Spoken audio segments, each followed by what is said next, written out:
So in this video we will learn about the Euclidean distance and we will actually find out the expression for Euclidean distance of the phase modulated signal. So we will try to find out the expression for Euclidean distance. We will also try to find out the minimum Euclidean distance between the adjacent symbols. And we will see how to represent these waveforms, or how to represent our phase modulated signal in the Euclidean space. So in my previous slide, in my previous video, actually we learned that our Sm of t, the phase modulated signal, can be expressed, the signal waveform can be expressed as e raised to the power j 2 pi m minus 1 over m and e raised to power j 2 pi fct. We had a detailed discussion over this form and how to represent it in these complex exponentials. Then we derive expression for the vector form of our signals, and we say that we can have our vector form of the signals, and we can represent the signals in two-dimensional space with these vector coordinates e, g, cos of 2 pi m minus 1 over capital M, and another one is e g over 2 sine of 2 pi m minus 1 over capital M.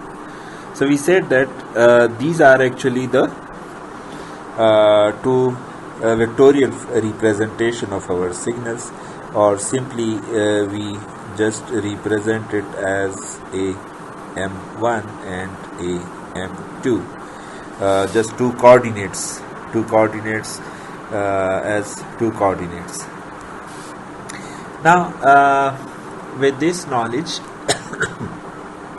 we are interested in finding out the minimum Euclidean distance between the signal points, and as a matter of fact, you are familiar with the, if you have two signal points, any two points, suppose you have two, let me write like this, suppose you have two points, and if you are interested to find out the distance between these 2 points, you can do so. And the distance is, suppose this is your Sm and this is Sn. So you can write your Euclidean distance between m and n is given by this expression Sm minus Sn mod square, right? Square of this. Now we already have the expression for Sm and Sn. If you have coordinates, you can just, as I mentioned in my earlier videos, that you can use that Pythagoras theorem to find out this distance. Square is actually the square of the base, square of the perpendicular. If you have the coordinates, you can just find out the Euclidean distance that way. Now today we will try to find out the Euclidean distance using our expression of Sm and Sn. So with the and we will try to put it in this formula, and we will derive the Euclidean distance, the expression, closed form expression for the Euclidean distance between the signal points. So Sm is one signal, Sn is another signal point, and we are interested in finding out the Euclidean distance. Now you can write your Sm as under root Eg over 2 cos of 2 pi m minus 1 over capital M, and here square root Eg over 2 sine of 2 pi m minus 1 over capital M. Right, so this is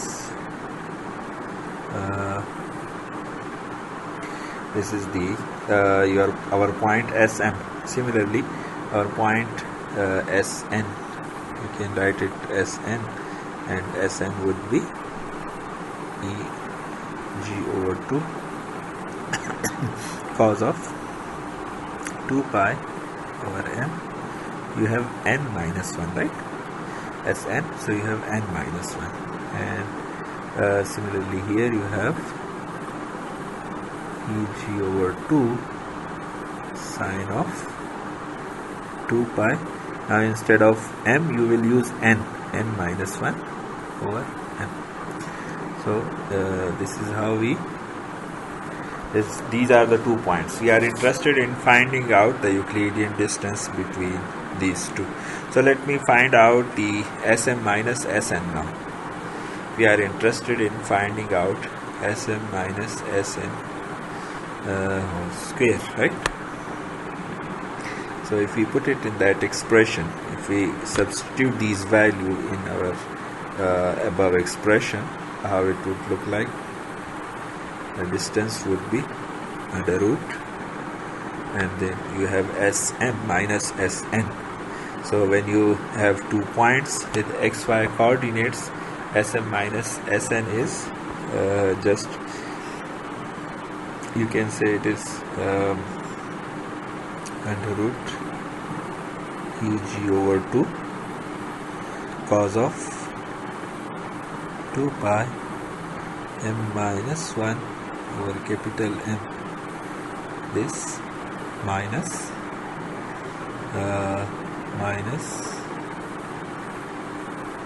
Eg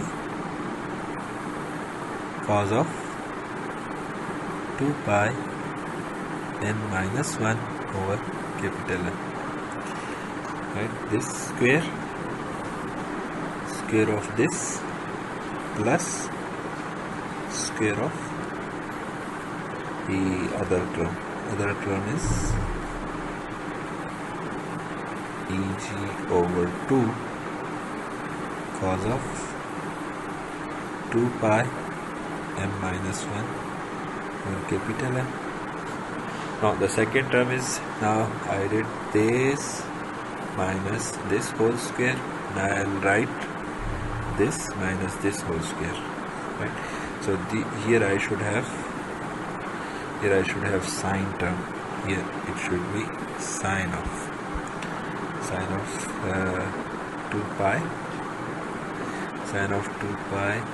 m minus 1, and then I have minus Eg over 2 sine of 2 pi n minus 1 over capital M,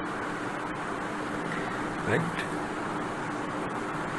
And then you have a square over here, and you have so this is how you find out. You just substitute it in there. How I write this one, I think this should be clear to you, because whenever you have 2 points, now before solving it, let me clarify this step. When you have 2 points with 1 point P with x1 and x2 x1 and y1 coordinate, and your another point P2 is with x2 and y2 coordinates, and you want to find out the distance between these 2 points. So you can find out the distance by finding out x1 minus x2 whole square plus y1 minus y2 whole square. So I just wrote this expression, which is just same as the Pythagoras theorem. If you see your 2 points P1, P2, so actually this is the square is square of the base, square of the perpendicular. So if you use this square root, you can see this is the base square. x2 minus x1 whole square is, this is the square of the base, and this is the square of the perpendicular, right? So this is how we write this expression, the above expression. This is how we write this above expression. Now with this expression you have to open these squares, and try to solve it. So if we open these squares, what we will get, we'll get dmn, which is whole under root, and you have eg over 2 cos, you have the cos square 2 pi m minus 1 over capital M a square, then you have plus b square, right? B square is eg over 2, and cos square 2 pi n minus 1 over capital M. Then you have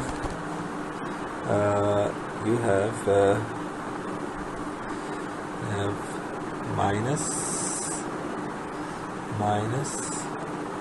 2 times a into b.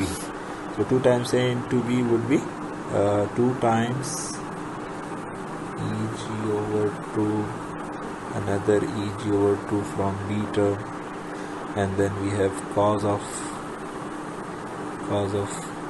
2 pi m minus 1 over capital M, and cos of 2 pi n minus 1 over capital M. So 2 times a b. Similarly, this is just the first square. Now from the second, which we add, we just add the second one. So for the second one, let me see the expression. We have done it correctly. So we just open this square. We just open this square, this one. Just open this square, this one, a square minus a minus b whole square, right? We just open this one. Now we have to open another square, this one, a minus b whole square, and all this is we have to add it, right? So we have to add this one. So both are sine terms, if you see. So we let me write it here. I'll say this is addition, and then we have eg over 2 sine square 2 pi m minus 1 over capital M, a square plus b square, eg over 2, again sine square 2 pi n minus 1 over capital M, right? So a square plus b square, and then you have minus 2ab, minus 2 sine 2 pi m minus 1 over m, and sine 2 pi n minus 1 over m, right? And these are added, right? Now we open the square and we have to add them. And if you observe closely, see here, if you observe closely in this summation, you have a cos square term plus sine square, cos square alpha plus sine square alpha. It's just like this, cos square theta plus sine square theta. So you will get 1 from these two, this one and this one. Similarly, you have the cos square beta plus sine square beta. So we will get 1 from here when you add these two. You will get 1 from here. Then you have this term. You will be left with this term, and similarly this term here 2 times. Here we will see that this is cos alpha, cos beta minus sine. When we take minus common, this minus, we will take this minus common here and here, and you say sine alpha, sine beta, that identity will be used. So let me write 1 for this one. When you add this one, when you add this one with this one, you will get Eg over 2, right? Similarly, when you add this one with this term, you will get Eg over 2. So from these two terms, we will get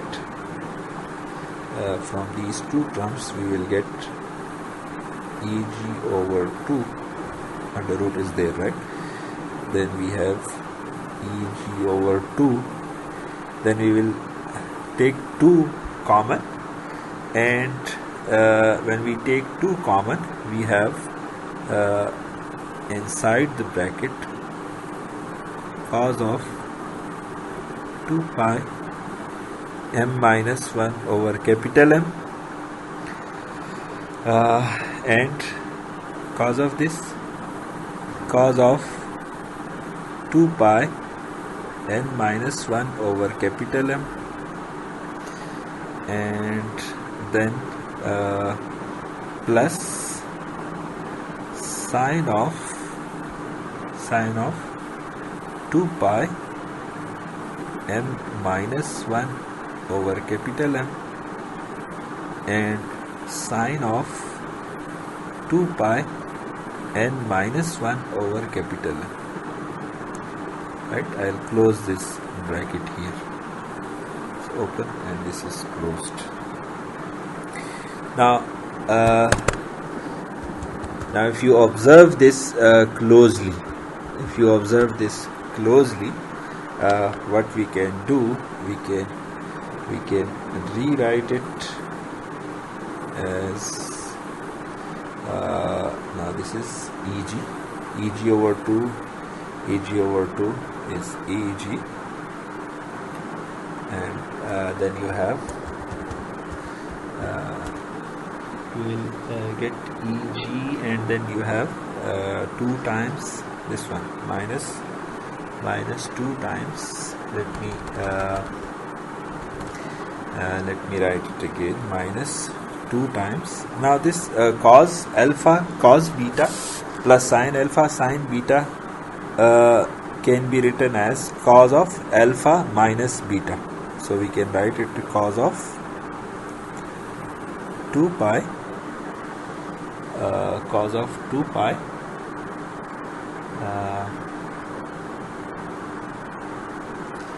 now this is cos of 2 pi and we have m minus 1 cos of alpha minus beta 2 pi n minus 1 over capital M. I'll close this bracket. Okay, so you get this expression cos of alpha minus beta. So we have Eg here as well, I guess, because this Eg, I guess we left with Eg. We should have some Eg. This Eg is multiplied with all 2 times Eg. We just forgot this term. We just forgot this one. We just forgot this one. What is this?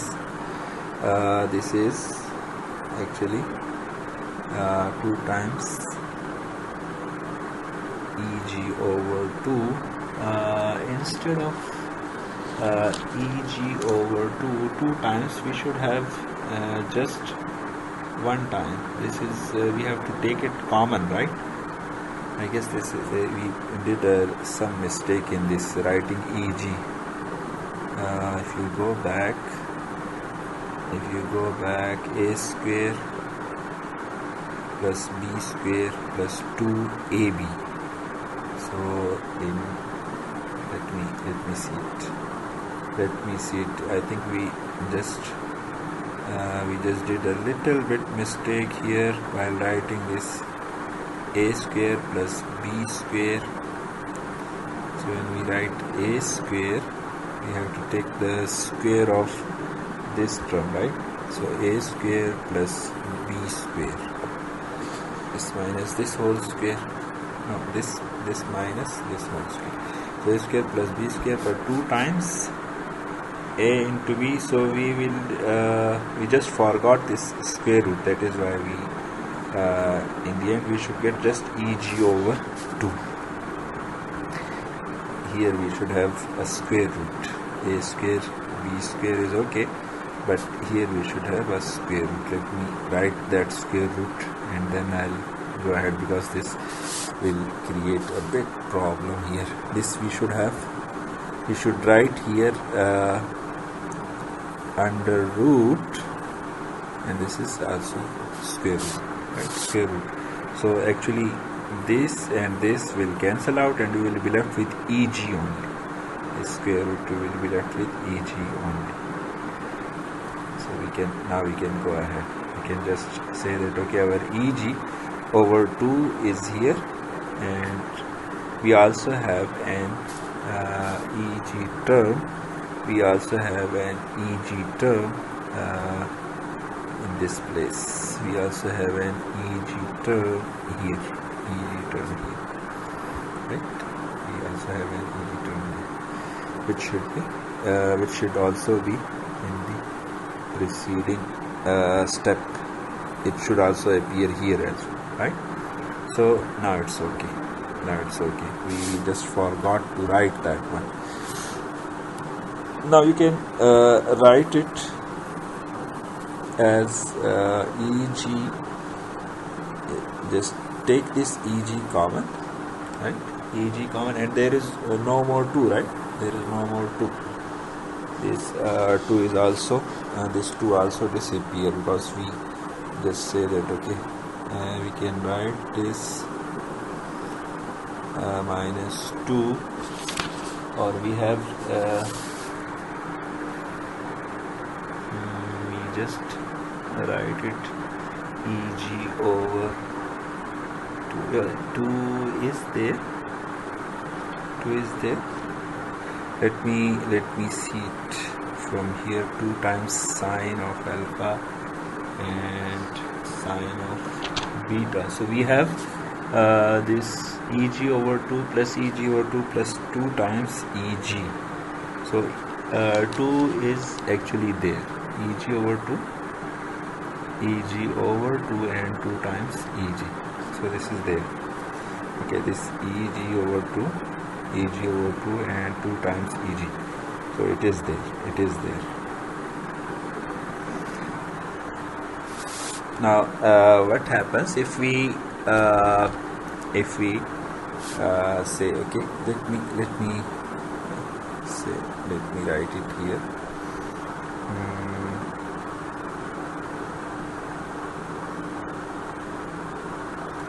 1 minus 2 times, if I take Eg common here, what will happen? It will be 1 minus 2 times this value. 1 minus 2 times this value. Actually this 2 is extra in our expression. This 2 should not be there. Minus 2, we are taking common, minus 2 sine of alpha. Okay, this will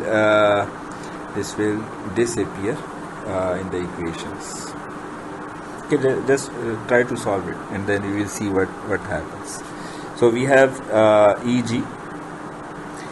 We just say that okay, we have Eg if we take this Eg common, we will have inside we will have 1 minus 2 times cos of 2 pi capital M.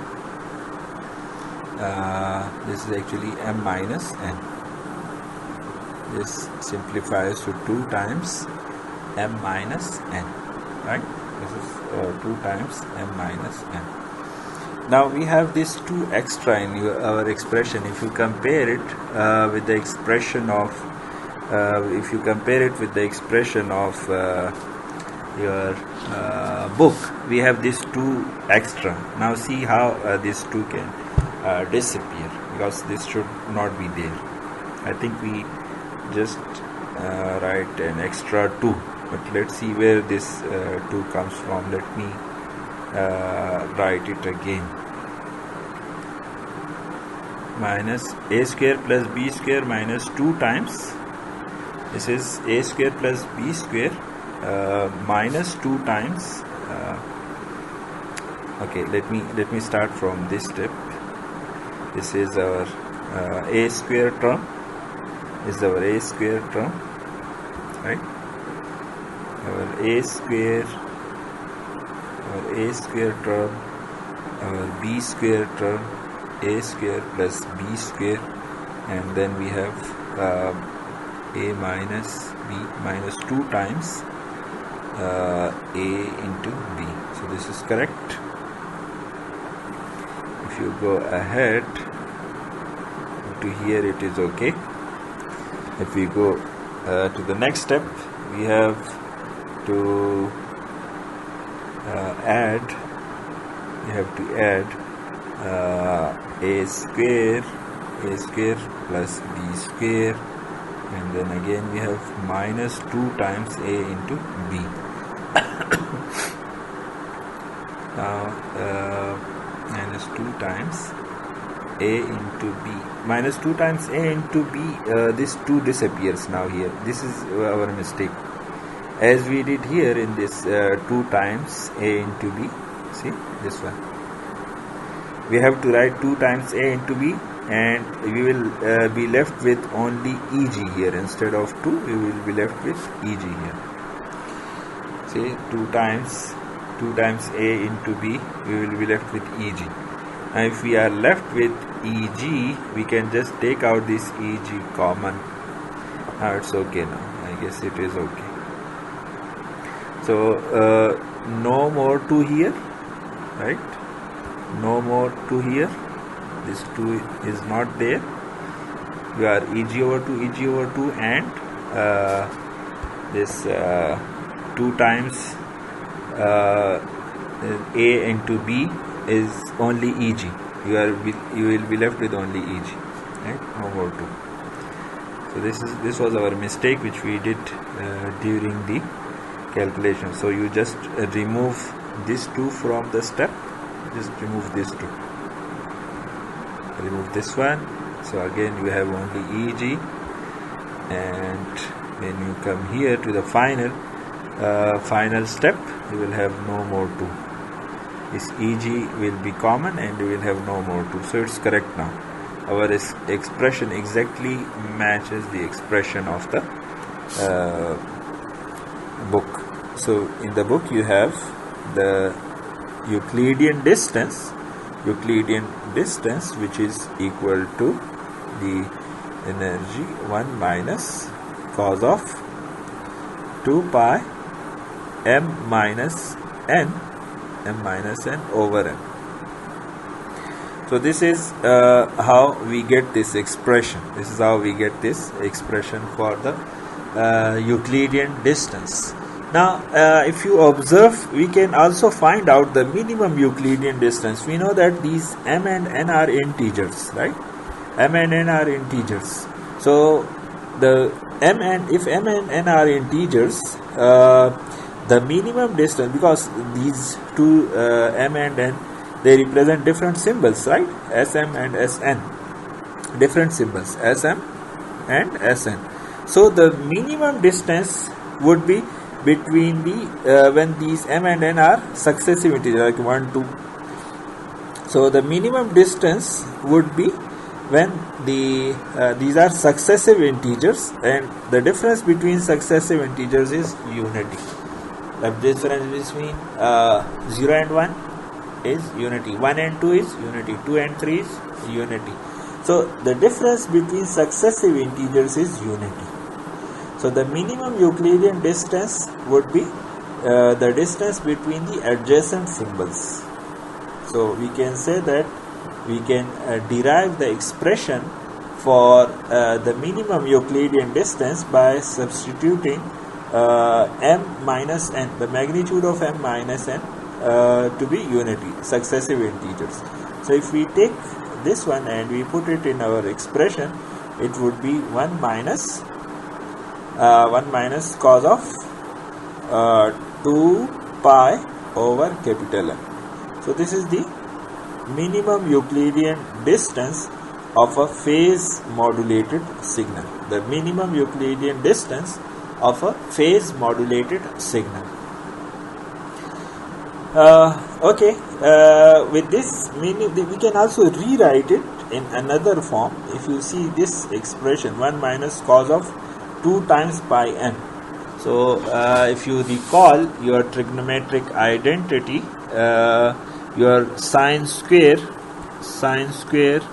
theta is equal to 1 minus cos 2 theta. So you can rewrite using this mathematical identity. You can rewrite your d min or minimum Euclidean distance as 1 minus cos of 1 minus cos 2 theta. You can just write it as a sine square, right? So if we use this identity, we can say that we can say that 1 minus cos 2 times pi over capital M can be written as sine square pi over M, right, with this identity. So using this identity, we can write our expression in terms of sine. We can say that this is there is 2 as well, right? 1 minus cos 2 theta divided by 2. This should be divided by 2. So this should be, now here we should have 2 times sine square 2 pi m. 1 minus cos 2 theta over 2. 1 minus cos, this is the identity. This is the trigonometric identity. 1 minus cos 2 theta over 2. So using this identity, we can say that our 1 minus cos 2 pi m, this term actually equal to 2 times sine square pi over m. So with this identity, we can write our signal to be in terms of sine square pi over m. This is sine square pi over m. So this is the minimum Euclidean distance. The minimum Euclidean distance can be expressed in terms of sine theta, which is square root 2 times Eg sine square pi over m. Now Eg is the energy of the waveform. We said energy of the waveform, or we can say the symbol energy, the energy of the symbol. Now if we are interested in the bit energy, we want to express it in the form of the bit energy. So we know that each symbol carries k bits, right? Each symbol carries k bit, and the expression which we derived earlier for our bit energy, we derived this expression in the previous video, that our average bit energy is Eg over 2 log of m to the base 2. So if you substitute this value of solve it for Eg and put it in the above expression, you can get the expression for d min in terms of, instead of Eg we would write expression its value from here. So we can say that okay, if we substitute this value, it would be 2 times Eg. So instead of Eg, I'll write this value, which is E. Let me write Eb only. Instead of Eb average, I'll write Eb, and then you have actually this is 2 times Eb, 2 times Eb log m to the base 2. This is the value of Eg, right? And then you have sine square in the above expression. So you have sine square pi over m, sine square pi over m. Now if we substitute this value, we can write our expression, in this form, and let me write it as this 2 comes out outside the square root, and you have the log of m to the base 2, and then multiplied with sine square pi over m, just rewriting it in terms of the average bit energy. So this is the bit energy, this is the average bit energy, and you can see that this can be this is the minimum Euclidean distance in terms of average bit energy, minimum Euclidean distance in terms of average bit energy. Now if you further observe that if your m is very large, then it implies, if your m is very large, we can say that sine of pi over m is approximately equal to pi over m, right? So we can replace this square term by pi square over m square, and if we do so, our expression for the minimum Euclidean distance, now here is approximation, it is approximately equal to we can say pi square over m square. We just replace this one by pi square over m square, this identity, pi square over m square log of m to the base 2, and log of m to the base 2 times Eb. So this is the approximate expression for the minimum Euclidean distance.